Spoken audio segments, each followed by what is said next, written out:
Halo, selamat datang kembali bersama kami Waktu Penuh 90.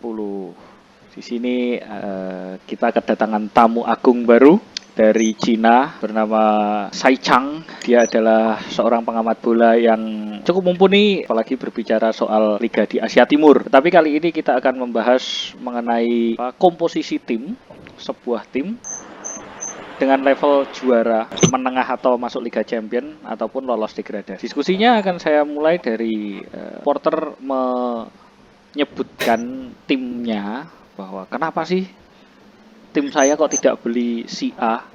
Kenapa sih tim saya kok tidak beli si B? Kenapa sih tim saya itu kok skuadnya, kedalaman skuadnya kurang ya? Kenapa sih udah hampir juara tetapi kemudian tidak bisa menjadi juara 3/4 musim, habis itu lemes. Nah, hal-hal seperti itu ya yang membuat supporter kecewa, lalu marah sama klub. Keluarlah kata-kata Arsenal out, Ole out, ganti pemilik dan sebagainya. Ya, agar diskusinya menarik, kita ke tamu agung dulu. Bagaimana melihat fenomena seperti ini yang sering kali terjadi di media sosial dan oleh supporter layar kaca. Bagaimana Pak Sai Chang? Jadi yang pertama kan tentu saja klub itu akan memulai sebuah musim. Itu kan pasti mengevaluasi kinerja musim lalu. Dan itu tentu kemudian dia harus menentukan target. Targetnya apa nih? Target juara, target Liga Champion, atau lolos degradasi. Kita nggak usah pikirin Europa Liga, itu agak kurang menarik ya. Kurang menarik. Jadi istilahnya kita targetkan saja lolos Champion, juara, atau lolos degradasi. Nah, di situ tentu kan ketika kita bicara target, kemudian kita harus menyiapkan sumber daya. Salah satunya pemain, pelatih, termasuk staff-staff ya, yang paling kelihatan di mata tentu saja pemain, kemudian pelatih. Nah, dari pemain ini kita kan kemudian harus mengisi gitu ya. Masalahnya keuangan klub itu juga terbatas. Ya. Ada misalnya apa ya? Contoh Liverpool sebelum juara itu ya, untung dia juara ya. Loh, kok untung? Nah, bayangkan kalau dia jor-joran untuk ngejar juara, bayangkan ya, jor-joran untuk ngejar juara, tapi gagal sampai 5 musim berturut-turut, duitnya habis ya. Padahal kalau kita lihat, kalau nyari juara itu nyari apa sih? Nyari exposure, nyari reputasi, supaya apa? Meningkatkan basis fans akan meningkatkan citra perusahaan, ujung-ujungnya duit lagi ya. Ya tentu. Itu di laporannya Deloitte Money Football League itu sekarang sudah peringkat 6 Liverpool peringkat 6 ya. Peringkat 6 dari 5 atau 6 musim lalu itu bahkan nggak masuk 10 besar gitu ya. Nah, itu kan karena dia konsisten juara, kemudian meningkatkan basis fans, kemudian citranya naik, sponsor banyak, penonton juga semakin banyak, harga tiket bisa lebih mahal. Nah, ketika kita bicara menargetkan juara, tentu saja harus melihat peluang. Cukup nggak beli 1 pemain bintang, atau butuh 2, atau butuh 3, dan lihat kondisi pemain saat ini. Yang ada ini dengan tambalan, ya kalau kita bicara pemain bintang, nggak mungkin kita beli pemain bintang 11 ya. 1, 2, atau maksimal 3 itu aja udah Los Galacticos gitu ya. Nah, berarti kita harus bicara apa? Yang ini tuh sekarang kalau ditambahin bintang, bisa nggak kita bicara jendela waktu? Umur pemain itu juga, apa istilahnya, umur primanya itu cuma paling ya 5 tahun lah, 26 ada depresiasi ya di situ ya. Iya, jadi dalam rentang jeda itu kan itu harus ada kombinasi pemain yang prima, misalnya 7 atau 8 pemain, sisanya senior untuk ngasih pengalaman, sisanya pemain muda. Yang inti gitu kan. Kita harus bicara jendelanya, bisa nggak kombinasi pemain yang sudah ada, dievaluasi dari kinerja musim lalu, ditambahin, bisa nggak? Kalau enggak, kan tentu pilihannya kemudian, kayaknya ini kalau ngejar juara sulit, ngejar champion aja deh, peringkat 2, 3, atau 4. Nah, kemudian apa? Target kan pemain, kira-kira nyari pemain yang muda, kira-kira nanti jendelanya itu bisa disamain pas umur 27, 28, 29 bareng-bareng itu, nanti target juaranya nanti gitu. Bisa aja target juara tapi nggak sekarang. Nah, problemnya adalah yang sulit dilakukan oleh klub itu membangun ekspektasi kepada fans. Mau dia itu, kalau ekspektasi fansnya itu juara, itu kan tetap dianggap nggak berhasil. Makanya kalau dulu orang istilahnya bukan nggak sampai menjelek-jelekkan Wenger karena menganggap peringkat 4 itu trofi. Sebenarnya kan yang dilakukan Wenger itu kan membangun ekspektasi supaya jangan buru-buru jor-joran dulu, sumber dayanya disimpan dulu. Nah, ini saat jendelanya muncul, jor-jorannya saat itu. Oke. Oke. Tuh, jangan punya wing lemah ke 100 hasilnya tanggung. Tapi ketika momennya pas, langsung 500 juta jebret juara. Dari Oke. juara itu biasanya bisa bangun momentum. Pemain mau bergabung, Hmm. kemudian sponsor masuk dan lain-lain. Mungkin itu dulu biar nggak terlalu panjang. Kita Oke. tunggu komentar dari Kalau Cak Iip gimana? Cak Iip? Betul, memang tim dalam menjalani awal musim tuh pasti owner, dirtek sama pelatih atau direktur olahraganya pasti udah sepakat ini tim ini mau dibawa kemana. Nah, ketika sepakat mau dibawa kemana tuh berarti mereka pasti mengumpulkan pemain yang disepakati tim ini mau kemana. Contohnya kalau juara ya kayak tadi yang dibilang Bapak Saika tadi, minimal 3 bintang, 4 bintang ditarik, yang lain cukup pemain yang level tinggi tapi nggak usah bintang. Kalau cuma lolos Liga Champion mungkin dikurangi lagi gitu. Nah, masalahnya itu kan emang ekspektasi supporter sama tujuan klub di awal musim kadang memang berbeda, dan itu nggak bisa disalahin juga supporter karena tim juga nggak mungkin kan ngomong kita nggak ya juara gitu kan juga nggak mungkin. Kalau levelnya tim-tim 5 besar di masing-masing liga gitu kan nggak mungkin. Itu kan bagian dari lip service-nya klub untuk cuman kadang memang perbedaan aslinya tim ini mau kemana sama ekspektasi supporter kadang memang nggak sinkron, sehingga menyebabkan kayak tadi timku kok terlalu jauh gitu sama tim intinya gitu. Kenapa nggak pemain cadangan tuh bener-bener kalau yang inti nggak main bisa ngisi dengan kayak intinya gitu. Lah masalahnya kan membentuk 24 pemain yang levelnya sama itu kan mahal. Nggak mungkin, bukan mahal, tidak mungkin membuat, apalagi era sekarang ya, membuat tim 24 pemainnya itu levelnya minimal 5 pemain. 5 pemain itu setara atau 80% pun di bawahnya itu sudah tidak mungkin era sekarang. Karena misalnya gini, ada nggak tim bola, klub itu 11 pemainnya yang inti jadi timnas di masing-masing negaranya kan ya nggak mungkin ya, tidak mungkin. Sebesar apapun timnya menjadi timnas di negaranya semuanya 11-nya itu jarang lah. Bahkan sekelas Munchen pun yang musim lalu treble itu tidak bisa mungkin seperti itu.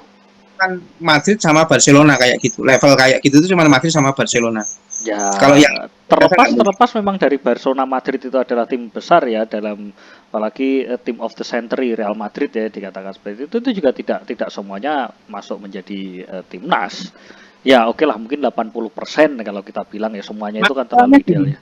Masalahnya gini, Madrid sama Barcelona itu jarang ngambil pemain dari negara tah berantah. Mereka tuh main dari negara-negara yang populer dalam dunia sepak bola, dan otomatis kalau pemainnya Barca atau Real Madrid itu pasti sama dijadiin timnas gitu loh sama negaranya.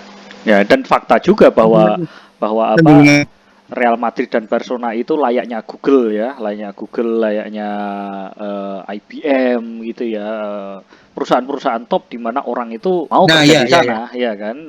Itu juga sebagai faktor penarik klub kan. Real Madrid sama Barcelona itu levelnya udah Google, Facebook gitu. Jadi intinya klub itu tuh semua pemain tujuannya ke situ. Nah, kalau kita bicara tadi Cak Iip menyinggung tim 80%, 25 pemain dan sebagainya.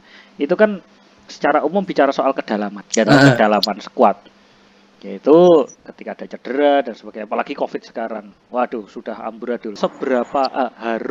Seberapa dalamkah, level seberapa dalamkah dengan incaran juara, kemudian lolos degradasi. Balik lagi mungkin ke Pak Saika Akbar. Kalau kita bicara champion itu kan juara ya, berarti ya menjadi juara ya. Ya, juara misalnya ya. Juara itu kan target paling besar ya, bahkan ada orang bilang itu juara liga itu kadang-kadang lebih sulit daripada juara champion karena kita bicara konsistensi. Nah, ketika bicara konsistensi itu kedalaman skuad menjadi penting. Karena apa? Karena tanpa skuad yang dalam itu kita nggak bisa konsisten. Misalnya ada satu cedera, satu merah. Pertama, kedalaman skuad sendiri ada dua macam. Kedalaman di tim utamanya, apakah dia mengandalkan satu bintang? Tim utama itu maksudnya 25 pemain ya? Enggak, 11. Oh, starter. Iya, kadang ada kasus gini, misalnya bintangnya cuma satu memang bagus banget, tapi ternyata ada musuh yang punya strategi, yang penting dia nggak dapat bola, gitu kan? Itu kan juga sudah kacau ya. Kalau musuhnya ngincer menang sih masih lebih gampang. Kalau musuhnya tim papan bawah, yang penting nggak kalah, itu kan jadi sulit. Karena mereka gimana caranya cuman yang penting nggak ngegolin, aku nggak ngegolin nggak apa-apa, itu kan sulit. Ya. Kayak ya kalau kita lihat apa itu Celtic lawan Barcelona gitu kan, Ya, ya. ternyata 0-0 gitu kan. Hmm. Padahal dia sebenarnya nggak nginter menang gitu. Hmm. Cuman gimana caranya Messi nggak dapat bola. Pertama kedalaman di situ. Konsistensi itu penting. Nah, yang kedua tadi berarti apa? Kalau pertama adalah mengandalkan satu star player, yang kedua Star player yang benar-benar marquee player, atau dia dibagi menjadi beberapa bintang ya. Kita nggak bicara levelnya Real Madrid yang bisa beli yang bisa Galacticos Ria. Galacticos Ria gitu ya, BBC dulu terkenalnya ya. Hmm. Satunya nggak bintang-bintang banget sih. Yang kedua, kedalaman cadangan. Nah, sekarang yang jadi masalah itu yang banyak dihadapi klub itu bagaimana memperdalam yang di situ cadangannya di luar 11 pemain utama yang di lapangan. Karena apa? Kalau dulu kan gampang ya, pemain muda atau pemain senior gitu. Nah, sekarang pemain muda kalau nyari yang bagus itu kan sekarang pada muda, nggak mau cuma jadi cadangan. Ya. Contohlah yang paling terbaru, udah 7 tahun jadi cadangan di Arsenal, akhirnya jadi inti. Tapi karena dia nggak digaransi inti, dia milih pindah ke Aston Villa. Si siapa? Martinez. Emiliano Martinez. Ya, umurnya 27. 27. Apalagi tapi yang muda-muda banyak, misalnya Sergio Gnabry. Benar. Dia nggak dapat karena ketika dipinjamkan inkonsisten, walaupun bakatnya ada. Di Indonesia aja ngegolin dia gitu ya. Wow. Tapi kan dia milih pindah ke Bremen. Oh, waktu itu ke West Brom dulu. Ke West Brom dulu. Itu West Brom itu pinjaman, Pak. Nah iya, kan maksudnya pinjaman ke West Brom, jadi hasil Arsenal kan. Di West Brom aja nggak inti-inti banget. Makanya nggak dikasih pas balik ke Arsenal, nggak dikasih kepastian. Dia milih pindah ke Bremen ya, karena yang beli Munchen. Atau contoh kasus ini aja yang dia yang udah punya nama ya, muda punya nama, yang nggak begitu punya nama aja. Contohnya dulu ada ya Chelsea itu banyak lah gitu ya, Chelsea main mudanya. Christian Atsu, kemudian Nathan siapa ya? Iya, Nathan Ake kan pindah ke Bournemouth. Nathan Ake ke Bournemouth dulu kan itu kan. Pilih Bournemouth dulu gitu. Jadi tim besar itu untuk mencari pemain cadangan jangan salah, ya toh salah. Serba salah, jadi serba. Di satu sisi dia itu pengen mencari konsistensi, tapi pemainnya nggak mau hanya jadi cadangan. Makanya kok muncul banyak kasus sekarang yang sekarang udah lumrah terjadi. Itu kiper itu gantian, satu di liga, satu di cup.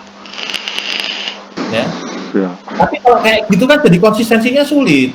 Ya berarti kan ada dua tipe ada dua tipe kedalaman dengan star player, di mana membuat bahasa kerennya adalah building the team around that player. Terus gini, solusinya apa? Pemain supaya mau jadi cadangan, dia pas pindah ditawari first team squad dulu, kamu main first team. Tapi konsekuensinya jadi sulit lagi, gajinya harus besar.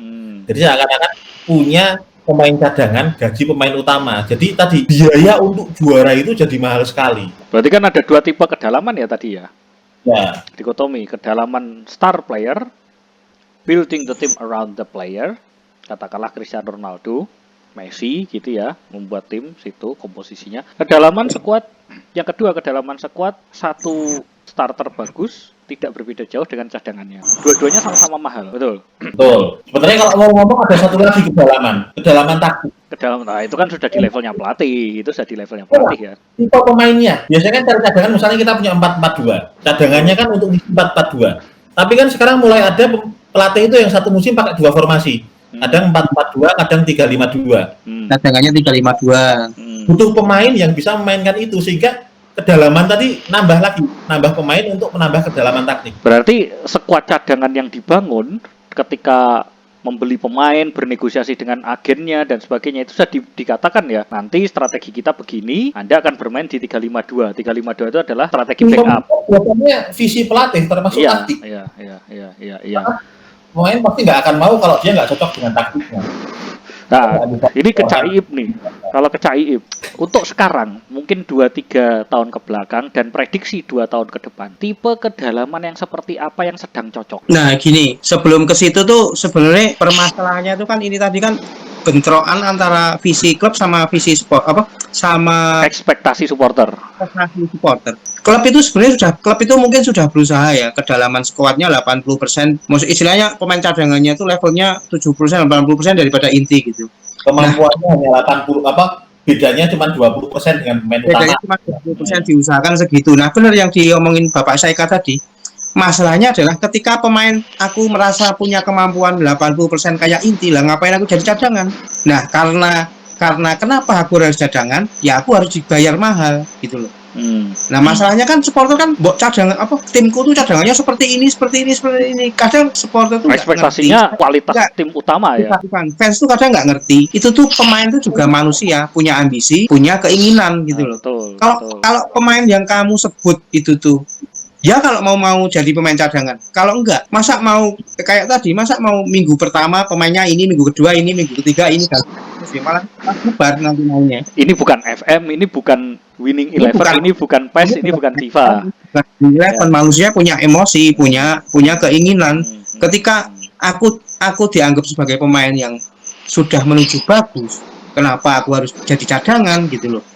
Oke, aku mau jadi cadangan, gajiku harus ya minimal kayak pemain yang inti. Nah, itu kan jadi masalah yang susah. Jadi masalah yang nggak mungkin ketemu sama supporter gitu. Jadi mengharapkan pemain cadangan timmu selevel pemain inti itu tidak semudah itu, tidak sesimpel itu mikirnya gitu loh. Karena ya itu tadi pemain pasti punya cita-cita gitu loh. Kalau pemain nggak punya cita-cita ya berarti itu bukan pemain bagus. Kan masalahnya ke situ. Pemain kalau cuman ya ada sih yang penting aku dibayar mahal itu ada. Cuman kan nggak semuanya bisa disamaratakan. Pemain tuh kayak gitu loh. Ya, sebagai contoh kan James Rodriguez itu kan 2 musim terakhir kan terbuang kemana-mana ya oleh Real Madrid. Akan persepsinya itu adalah yang penting dia dibayar. Atau Gareth Bale juga lah. Tapi kan pada akhirnya setelah 2 musim itu kan sudah meluap. Saya pindah. Nah, ya, kan? Kasus itu ini banyak terjadi musim kemarin. Kayak itu tadi, James Rodriguez. Mungkin dia digaji tinggi di Madrid. Tapi kan dia aku tuh merasa pemain inti, aku tuh pemain inti gitu loh. Kualitas pemain inti tetapi tidak dipakai sebagai pemain inti. Jadi pemain inti, jangan lupa. Iya, dan aku tuh pemain inti. Maksud aku di Madrid nggak reguler gitu. Sebesar-besarnya Madrid, tapi ada juga pemain yang dia itu pingin menikmati sepak bola gitu loh. Lalu tadi ya, ini baik opini berdua ini, mungkin opini singkat. Seperti apa sih tipe kedalaman yang sedang populer atau mungkin ya 2 tahun ke belakang dan mungkin 2 tahun ke depan yang bisa membawa tim itu berprestasi, entah juara, entah champion, entah lolos degradasi. Seperti apa kira-kira? Jelas beda-beda masing-masing klub. Tapi kira-kira nih. Kalau saya itu sekarang itu lebih ke kedalaman di pemain cadangannya. Karena apa? Terutama merata gitu ya, lebih merata ya. Tadi yang selisih kemampuan dengan pemain utamanya itu nggak jauh. Counternya pelatih sekarang itu ingin punya kedalaman taktik. Makanya ingin punya 2 pemain dengan kualitas sama yang bisa memainkan taktik yang berbeda. Contohnya misalnya kalau contoh sebenarnya banyak untuk itu.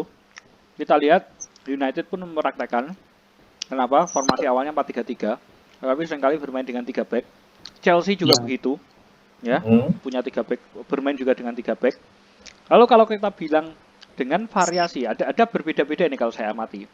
Di sisi main 4-2, 4-4-2, terus 3-5-2 kayak gitu ya contoh. Ada juga yang stick dengan formasi 1, tetapi pemainnya tuh versatile. Bisa main di kanan kiri atau apa.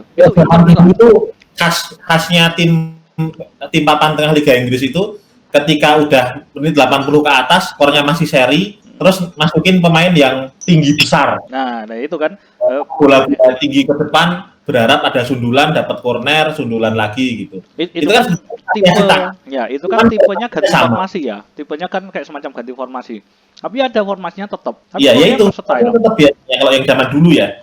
Cuman sekarang kan mungkin pelatih muda-muda sekarang itu kan awareness taktiknya lebih bagus. Mereka lebih paham banyak taktik, nggak kayak misalnya Harry Redknapp pokoknya 4-4-2, pemain masuk lapangan, bermainlah semangat, gunakan kreativitasmu gitu kan. Udah nggak zaman pelatih yang kayak gitu sekarang pelatih. Tapi itu nanti bisa jadi diskusi sendiri. Kita bisa lanjutkan tuh diskusi pelatih mana yang bahasanya adalah pelatih kepala batu. Oke, tapi itu bisa jadi diskusi sendiri. Jadi ini menurut Pak Saika, ini adalah timnya merata. Antara pemain cadangan dengan pemain starter itu tidak jauh berbeda, dan menit bermainnya relatif sama semuanya. Iya. Jadi kan konsekuensinya. Champion yang main ini itu untuk ada fresh pemain, kemudian kadang-kadang pemain utama yang marquee itu satu gitu, satu atau dua aja gitu, nggak usah sampai ada 4 di tiap lini ada gitu, kan nggak. Kalau mungkin saya bisa kasih contoh seperti itu ada, yaitu seperti Juve itu relatif antar pemain cadangan dan pemain starter itu tidak jauh berbeda kualitasnya ya. Kayaknya terbukti sukses di sana, sukses di Italia maksud saya, tidak di Liga Champions. Tapi ada juga yang pemain starternya itu sangat superstar, ngomongin starter semua, tapi cadangannya tidak, ya so-so lah ya, biasa aja. Munchen mempraktekannya, PSG mempraktekannya, ya. Liverpool mempraktekannya. Nah, City itu mirip-mirip Juve juga ya, main cadangan dan main. Nah, itu beda-beda. Nah, kalau Caib gimana? Dan dua-duanya bisa juara. Kebetulan contoh musim kemarin tuh ada Munchen sama Liverpool. Liverpool sama Munchen itu benar-benar tim cadangannya itu ketika dia mengganti pemain itu tuh benar-benar itu fresh pemain. Jadi kebugaran saja ya.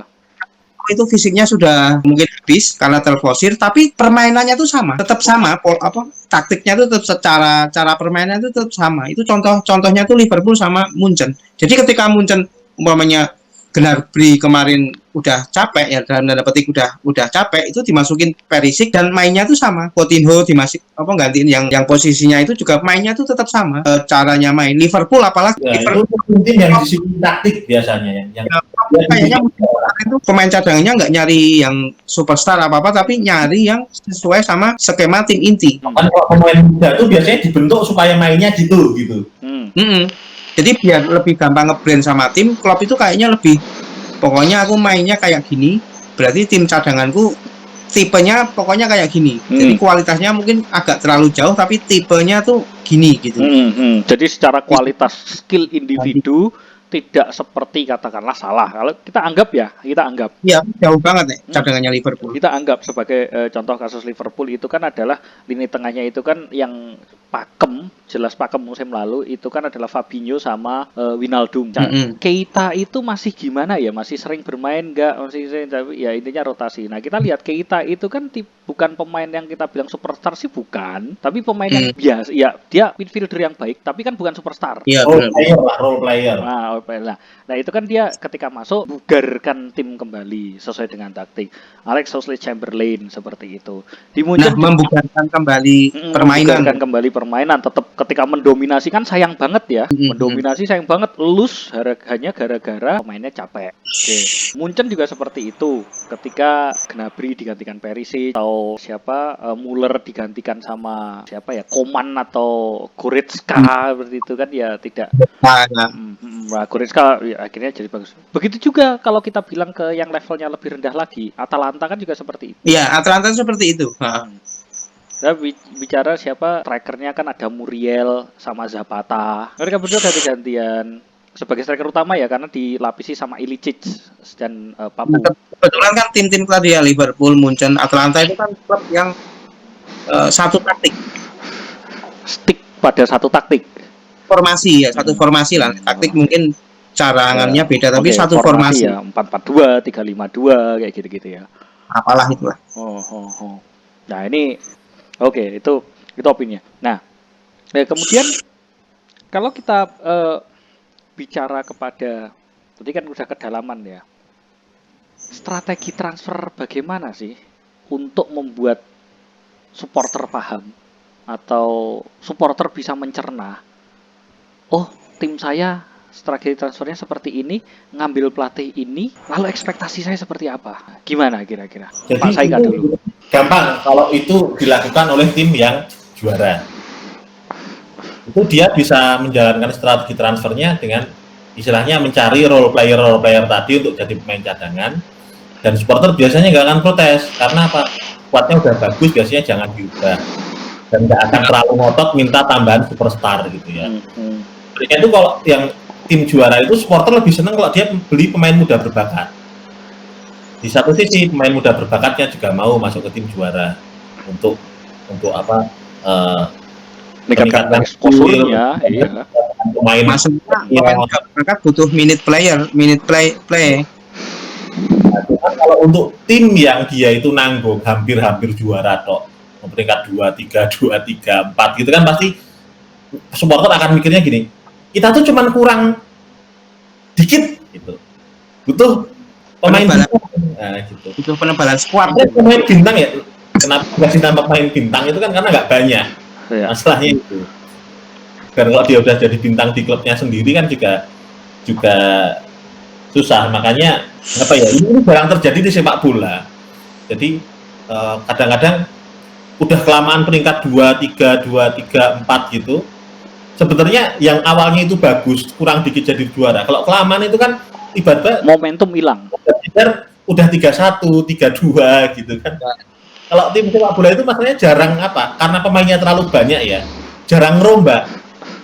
Dijual gambarnya gini, kita masuk ke olahraga 11 bentar. Misalnya basket, tim intinya cuma 5. Itu gampang banget, 5-5-nya yang superstar tapi udah hampir tua itu dirombak semua, diganti, ditukar sama pemain muda sama draft prospek. Mereka ngejar window 3-4 tahun lagi. Nah, di sepak bola itu jarang. Nah, sistemnya kan juga beda ya. Kalau NBA kan bisa mengganti sesukanya ya. Nggak bisa, sebenarnya gitu. Cuman masalahnya terlalu banyak kalau mau ngerombak. Nah, sebenarnya tim klub itu sebenarnya bisa mengirim sinyal ketika dia itu tidak apa ya, belum target juara itu dengan cara apa, misalnya beli pemain-pemain muda. Berarti kan tahu, oh memang saatnya nggak sekarang. Kemudian apa namanya, main muda dikombinasi dengan yang mentor gitu. Jangan buang-buang duit untuk main superstar banget yang sebenarnya ya dia itu kalau disuruh juga nggak bisa bawa juara karena rekan-rekannya yang lain memang belum di kapasitasnya itu. Jadi cara strategi transfernya ya, strategi transfer itu sekali lagi, kenapa klub itu butuh sporting director ya, ini mungkin pernah didiskusikan atau bisa jadi diskusi berikutnya, itu supaya punya visi jangka panjang gitu ya, supaya apa, punya gambaran misalnya nggak sekarang tapi sekarang juga bisa 2 tahun 3 tahun lagi itu kira-kira di setiap posisinya itu udah oke. Pemain yang sekarang umurnya berapa, kita cari yang nanti melengkapi umur berapa untuk di masing-masing posisi, itu kan penting. Dan dengan adanya sporting director itu kan kita juga bisa apa, bahkan milih pelatih pun pelatih yang mau menerapkan strategi itu. Oh betul itu. Dan kalau kita bicara sporting director ya, ini sebagai contoh saya lihat Inter Marotta itu gaji basic salary setahun sebagai sporting director 5,5 juta euro.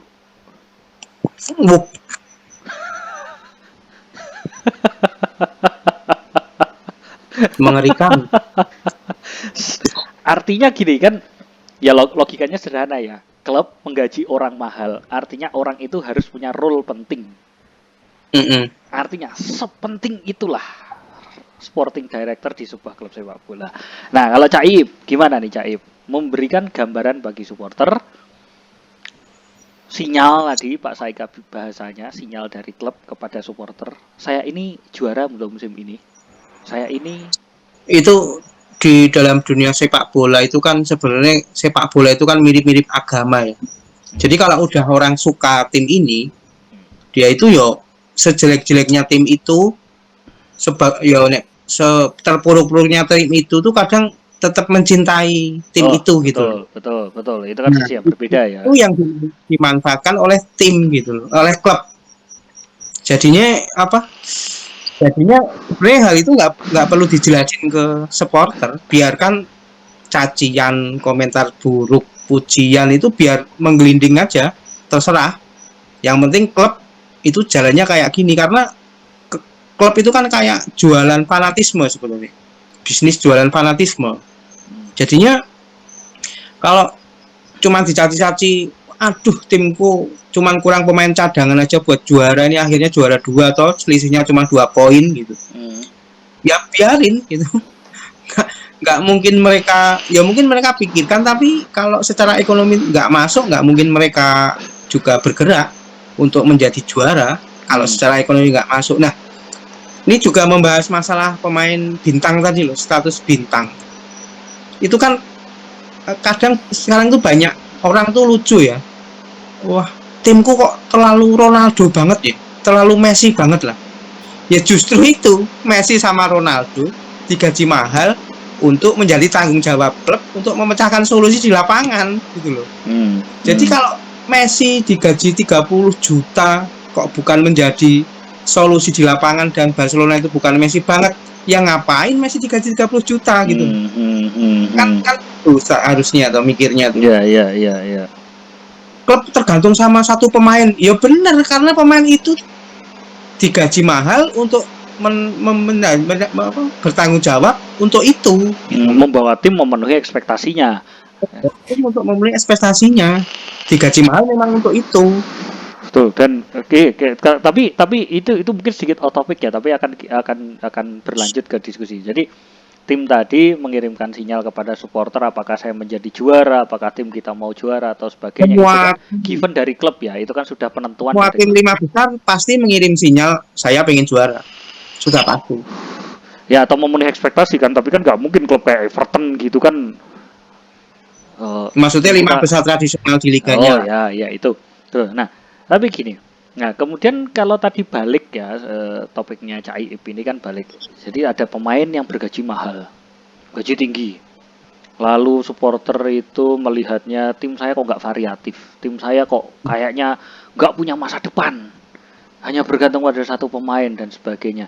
Nah, sekali lagi, ini kan kebijakan klub ya. Dan ketika pemain menjadi seperti itu, konsekuensinya kan pemain harus satu main tiap pertandingan, dua kalau dia posisinya striker atau mungkin yang departemen menyerang itu kan harus ngegol kan, harus assist. Iya. Nah, ini digaji mahal loh. Bahkan itu Messi, Ronaldo ya, bahkan sekelas Lukaku saja dia tuh main terus. Mau capeknya seperti apa, Anda digaji 9 juta setahun. Iya. Ya. Edin Dzeko di Roma kan juga gitu. Secapek apapun. Anda umur berapa? 34. Saya menggaji Anda 7 ya kalau nggak salah ya, 7 juta setahun. Capek bukan urusan saya. Benar.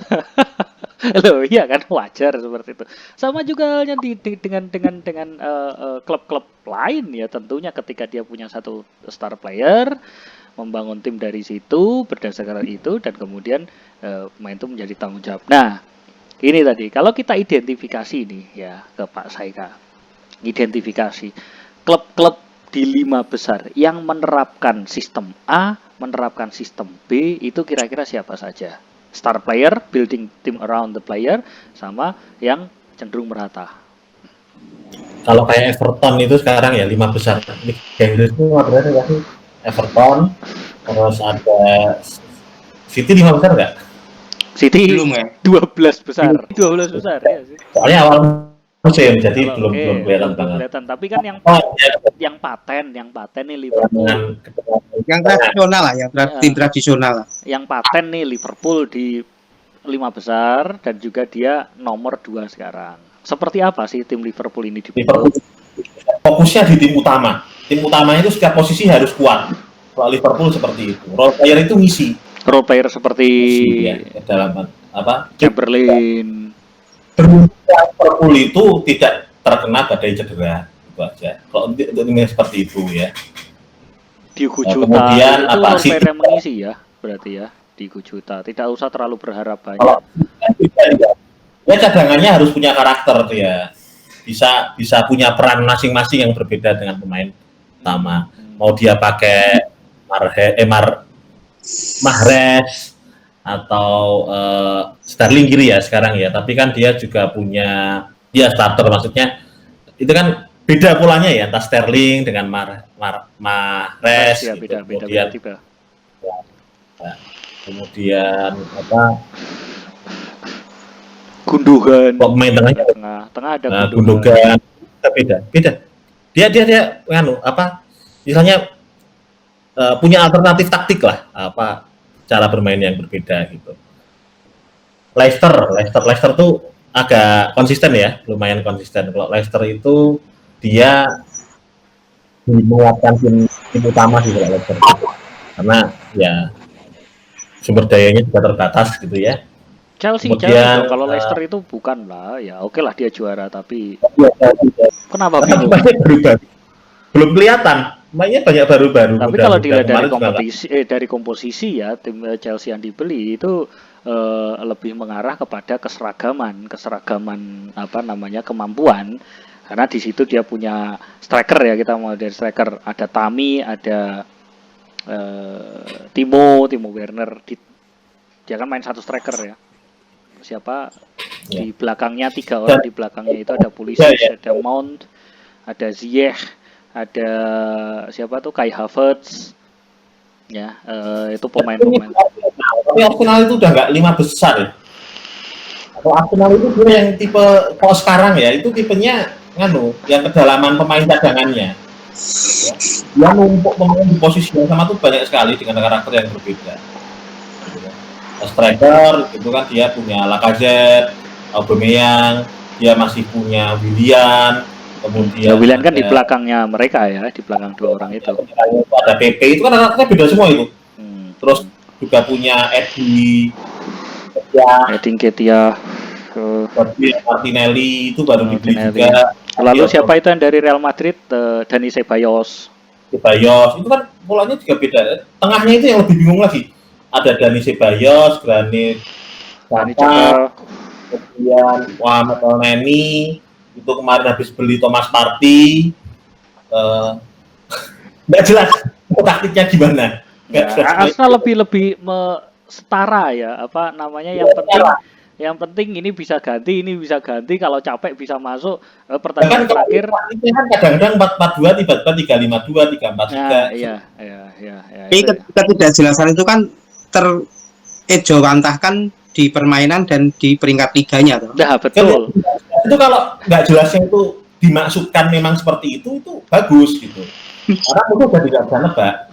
Asalkan itu bukan karena bingung ya, tapi memang oke, kita belajar musim terakhir Wenger itu dia ngaku kami latihan 2 taktik. Pemain pun nggak tahu sebenarnya taktik utamanya yang mana, karena memang dua-duanya sama. Wah, itu bahaya sekali itu sebetulnya. Iya, namanya backnya terutama backnya, karena yang paling efek kan di back 3 back sama 4 back kan beda sekali. Nah ini kalau Caib nih, mana di Liga Italia ini Caib? Kalau musim ini sih susah ya mau dibahas tuh, karena ini musim yang tidak normal. Ya, jadi betul. Jadi mau mengelola tim cadanganku gimana, tim itu gimana, itu tuh kayak bukan musim yang bisa dibahas lah. Jadinya percuma ketika awal musim itu bikin strategi gini, bikin rencana gini, tapi musimnya kayak gini tuh susah. Kalau musim ini sih menurutku diikhlasin aja sih intinya, dinikmati. Iya, itu lain hal. Tapi maksudnya dengan komposisi yang ada sekarang, melihat perilaku tim terlepas dari memang corona. Kalau tim Itali yang bisa setara itu cuman Juve sama Inter, tim inti sama cadangannya. Ya. Lainnya jomplang banget. Lainnya pasti jomplang banget. Karena pertama ekonomi di Italia juga nggak bagus, ditambah corona. Klub-klub Italia juga ekonominya memang nggak terlalu tinggi seperti Inggris dan Spanyol. Jadinya yang menurutku setara cadangannya setara cuman Juve sama Inter. Itu pun nggak menjamin musim mereka tuh juga lancar-lancar aja kalau emang lagi kayak gini. Dan kalau kita lihat ya, sekarang kan banyak tim-tim besar itu tuh di liganya masing-masing, yang tradisional tim besar itu kadang musim ini kenapa susah, terlihat masih ini ya, belum jelas permainannya. Ya itu tadi, kalau kita telusuri musim kemarin, tim-tim yang sekarang bermain belum jelas itu, yang bermain di Liga Eropanya itu ikut sampai hampir finish. Jadi mereka musim lalunya. Mereka belum sempat melakukan yang namanya training camp secara full. Jadi kayak Inter gitu kan sampai final, Juventus juga 8 besar sih. Nah, intinya tuh mereka tuh kekurangan training campnya, karena liganya kemarin kan mundurnya jauh. Makanya tim-tim kayak Barcelona, Real Madrid, Inter, Juve di Liga Inggris itu MU City, itu susah membentuk permainan karena mereka kemarin mainnya terlalu lama. Musim kemarin terlalu nggak ada jedanya, itu nggak ada. Untuk membentuk karakter tim baru di musim ini tuh hampir nggak ada. Jadinya tim-tim yang kemarin itu yang ikut sampai hampir selesai Liga Eropa atau Liga Championnya itu agak keteteran awal-awal musim. Wajar sebenarnya. Itu kan mempengaruhi ya. Kalau saya lihat ini strategi transfer dan kemudian strategi menyusun komposisi tim. Ya, soal komposisi tim. Untuk tim-tim yang sampai hampir finish Champions League maupun Europa League, itu sekarang membangun tim dengan lebih merata. Dan karena mengingat corona. Coba lihat sekarang Juve itu tuh sampai membeli Chiesa. Ya. Membeli Morata. Ya, memang ya mereka selain butuh ya, tetapi kan ada sisi keuangan juga, konsekuensi ketika membeli Chiesa maupun Morata, apa gaji mereka kan besar, dan kalau kita lihat struktur gajinya Juve itu jauh jomplang. Inter pun juga seperti itu. Inter sampai membeli Hakimi di kanan, membeli Kolarov, pemain-pemain yang masih punya nama besar dan ya tergantung strategi masing-masing ya, itu melengkapi satu tim secara merata. City juga seperti itu, membeli Nathan Ake sebagai apa? Kalau dibilang apakah dia akan menjadi back utama, harusnya sih ya tidak ya, untuk sekelas Nathan Ake ya, tidak.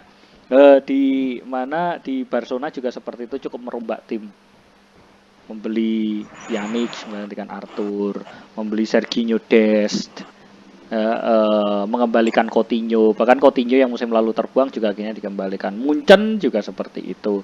Munchen membeli kiper cadangan, siapa itu, dari Schalke kaptennya. Lalu di lini tengah dia juga membeli, saya lupa namanya, ada tengah juga yang dibeli. Nah, jadinya agak merata. Dan itu membawa dampak musim ini sebetulnya, yaitu kurang berprestasi di awal musim. Ya, nah, apakah itu ekspektasi yang sebagai supporter nih, ekspektasi yang ya sudahlah, kalau nggak juara nggak apa-apa. Ya kalau itu masing-masing ya. Nah, karena preseason nggak ada, relatif nggak ada. Membangun tim berdasarkan kemerataan. Kenapa? Kalau si A kena, si B bisa main sesuai dengan skema yang saya pakai dan kemampuannya tidak jauh. Tapi dia statusnya main cadangan. Gajinya kan jelas lebih rendah. Ya lah, main cadangan lebih rendah. Nah, gimana? Contoh lah, mungkin ambil contoh di Liga Inggris, Arsenal. Arsenal pun yang kemarin tidak sampai sebegitu jauhnya di Eropa. Seperti apa? Apakah strateginya juga star player? Tidak kan? Enggak. Dia dari pembeliannya itu dia nggak beli star. Nggak star player kan? Ya. Ya, istilahnya apa ya? Menyimbangkan setiap lini. Ya. Misalnya musim lalu dianggap yang jelek itu sayap kanan sama back, dia beli, tapi nggak ada yang star player, nggak ada yang star player. Siapa? Thomas Partey star player nggak? Kemudian beli dia udah tua, beli back Gabriel Magalhaes. Siapa belum. Itu? Ya, maksudnya ya itu pemain siapa itu kan ya, tidak bukan pemain star player. Itu cuma meningkatkan keseimbangan setiap lini. Bahkan yang saya bingung itu dia ketika beli itu bukan belinya nggak cuma 1, 2 dengan itu yang nggak beda jauh gitu. Dengan posisi yang hampir. Dia itu menyeimbangkan sekaligus memperdalam. Tapi statusnya cadangan kan gitu ya. Dengan gajinya yang lebih rendah seharusnya kan sebagai daripada starter. Oh tapi gini, mungkin solusi Liga Corona tuh yang penting satu posisi ada 2 pemain mungkin. Nah, ya itu yang saya bilang tadi. Jadi Liga Corona ini. Dan ini kan akan berlangsung 2 tahun ke depan toh. Iya, berlangsung lama, nggak tahu, maksudnya nggak tahu mau sampai kapan nggak. Pastinya kan 2 tahun lah seenggak-enggaknya kan gitu kan, vaksin kita anggap vaksin 2 tahun dan seterusnya gitu. Oh ya, ini Munchen saja tuh membeli pemain dari Espanyol yang tadi saya bilang itu Marc Roca. Espanyol musim lalu degradasi. Bahkan sampai membeli pemain seperti itu. Siapa kenal Marc Roca? Siapa itu kan kayak gitu. Posisi ada pemainnya lah gitu. Nah, itu dia. Yang penting dia pernah main bola, jangan-jangan bisa gitu. Tampaknya strateginya. Karena kalau Munchen itu kan halnya sudah berbeda ya. Dia itu sangat stabil dari sisi klub, dari sisi taktik, dari sisi prestasi stabil. Jadi dia itu tidak pernah terburu-buru dalam membeli pemain. Dia beli Gnabry Itu kan seperti dia nggak buru-buru, masih ada, Nggak pernah panik buying lah kayak Munchen tuh. nggak pernah panik buying, sehingga harga tidak overrated, harga tidak overpriced, kemudian juga tidak terus sudah tidak belum terlanjur terkenal sehingga diincar banyak klub lain. Itu jadi enak kalau klub seperti klub. Oh iya, kalau iya bahkan Munchen kan juga membeli Choupo-Moting, masih dibeli. Choupo-Moting ya, Siapa Choupo-Moting. yang nyangka dulu dia beli Kingsley Coman, ternyata sekarang inti. Iya.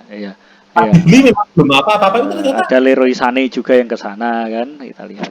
Tapi gitu ya, saya pikir ketika corona ini, musim corona ini, dan mengingat dua musim ke belakang yang sepertinya bahkan City mengincar 4 gelar, Liverpool juga bahkan sampai mengaku-ngaku kita treble di 2 musim yang berbeda meskipun jaraknya 12 bulan.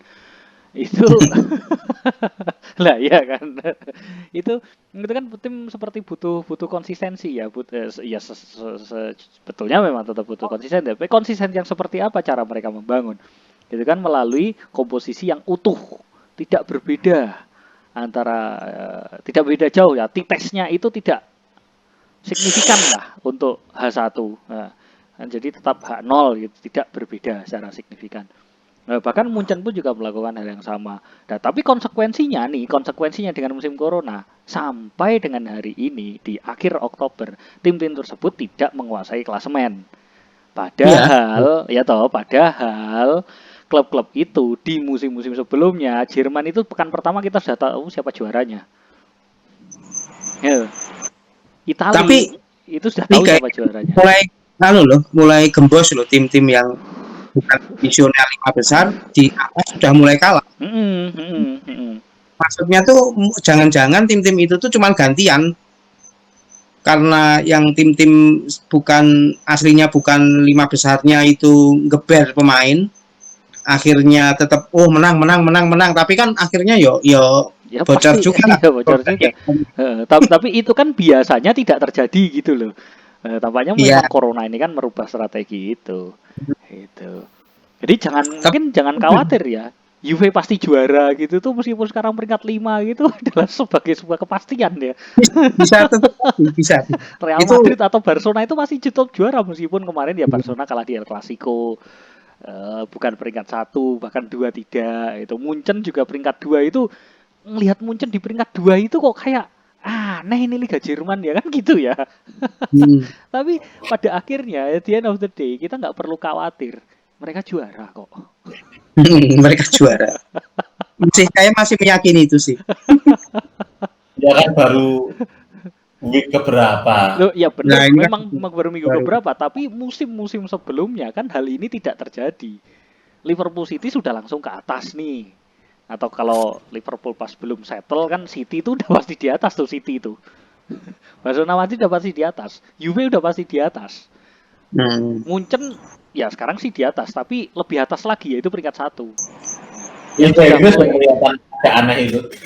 Yang sudah mulai settle itu Prancis. PSG sudah 2 pekan peringkat 1. Normal. Sudah normal, kondisinya sudah normal. Oke. Jadi membangun komposisi tim itu memang tidak mudah. Kedalaman skuad itu perlu, tapi biayanya besar. Baik membangun star player, building team around the star player, atau membuat komposisinya setara, semua pemain itu kemampuannya sama, ataupun juga soal taktik ya. Jadi pemain itu harus sejalan dengan taktik, itu mahal. Ya, mungkin sebagai penutup ini adalah kita lihat struktur gajinya bagaimana kalau kita lihat. Apakah setuju nggak? Jika kita melihat tim ini bagus, tim ini jelek, tim ini diset untuk memenuhi ekspektasi tertentu, dilihatlah dari gajinya pemain. Kira-kira gimana? Sebagai untuk Pak Saika dulu. Jadi memang beban paling berat itu kan gaji pemain ya. Main nggak main, banyak yang nonton atau tidak, gaji itu kan beban utama. Beban ya berat lah. Sampai ketika corona nggak boleh menyelenggarakan pertandingan dengan penonton, itu kan banyak concern. Bahkan klub sebesar Barca aja dia butuh mengurangi gaji ya. Nah, pemain-pemain dari kedalaman skuad kan tentu saja gaji. Ya. Nah, kita tahu sendiri di era seperti beberapa ya tahun kemarin aja sebelum corona itu kan betapa gilanya gaji ya begitu karena nggak ada batas atasnya itu kan begitu dia benar-benar dibutuhkan tim ini kan masalah apa ya daya tawar ya siapa yang butuh siapa gitu tim butuh pemain berani gaji setinggi-tingginya sampai ya kalau lihat Christian Eriksen di Tottenham gajinya berapa Ya, pindah ke itu jadi berapa itu kan 200 menjadi 170. ya jadi untuk tadi memperdalam skuad utama yang 11 itu dengan 11 pemain intinya itu top player itu akan mahal sekali. Betul. Makanya apa seharusnya solusinya itu adalah dengan 2 atau 3 bintang yang gaji besar. Sisanya itu pemain ya bagus, yang penting rata dengan cadangannya. Gitu. Nah, kan struktur gajinya ini kan relatif ya, relatif tertentu terhadap klub lain. Kalau ngomongin itu, Juve juga menerapkan Cristiano Ronaldo 1 juta euro per pekan. Bahwa paling dekat dengan dia itu adalah Dybala 250. Tapi 250.000 euro per pekan itu banding seperti Lazio mungkin sudah satu tim atau 11 pemain kita bicara tim yang ngejar juara ya kalau tim yang ngejar lolos degradasi itu mungkin pemain cadangannya dia nggak akan begitu concern ya tapi kalau dia ngejar minimal ngejar Liga Champion ngejar juara itu pasti akan berpikir tetap pemain bintang 2 atau 3, sisanya itu pemain yang kualitasnya seimbang antara pemain utama dengan pemain cadangan. Karena apa? Begitu kualitasnya jauh, itu ketika ada cedera atau kena corona harus karantina, atau misalnya nggak cedera aja, tapi main ke timnas terus temennya ada yang kena harus karantina itu kan sekarang. Jadi harus ngarahnya ke situ. Dan berarti struktur gaji itu penting bagi para supporter untuk melihat tim Anda akan finish di mana. Iya kan? Sebaiknya begitu. Saya sepakat sekali. Kalau mau jadi supporter fans agak cerdas ya, sebaiknya begitu. Karena saya melihat gini ya, itu Cai mungkin bisa menambahkan. Jadi kalau saya lihat itu kan ekspektasi ini contoh kasus lagi Inter itu kan sudah juara nih musim lalu 1 poin gol terbanyak semusim ngalahin Atalanta away apes di final Europa League saat inilah juara. Kalau kita ngelihat struktur gaji lemes bos lawan Juventus lemes ya kita boleh bilang sih lo bek kanannya kamu punya Hakimi lebih bagus itu daripada Cuadrado strikernya Lukaku lebih bagus daripada Morata. Lalu Lautaro Martinez unda-undilah sama Dybala. Oke ngomong itu bla bla bla bla. Tapi kan pemain nih. Anda berdua nih. Iip saya gaji 1 juta per pekan. Pak Saika saya gaji 100.000 per pekan. Orang-orang lihat, Iip sama Saika ini tuh kualitasnya sama. Ketika turun di lapangan, ketika sehari-hari latihan, apakah Anda berdua tidak berpikir, lah siapa bilang Iip lebih? Itu cuma digaji 100.000, ngapain ngoyo-ngoyo kan bisa jadi seperti itu. Nah, itu gimana Cak Iip menambahkannya? Ya betul memang gitu. Intinya tuh apa ya?